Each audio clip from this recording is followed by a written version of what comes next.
Hi. So I'm coming to show y'all this new drum that I made.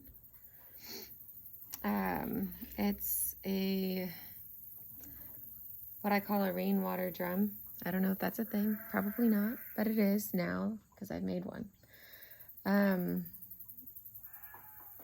I was called to make it after this last calming, cleansing rain that we had here where I live. It had been a long time since it had rained, and it rained for 24 hours, and I noticed that I left this hide outside, and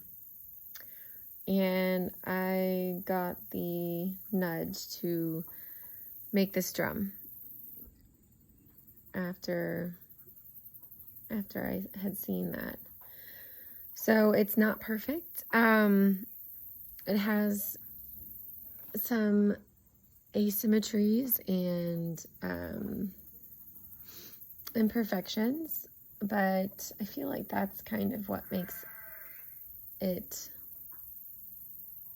exist as it is. I've noticed that the sound is very clear and gentle and almost delicate in nature.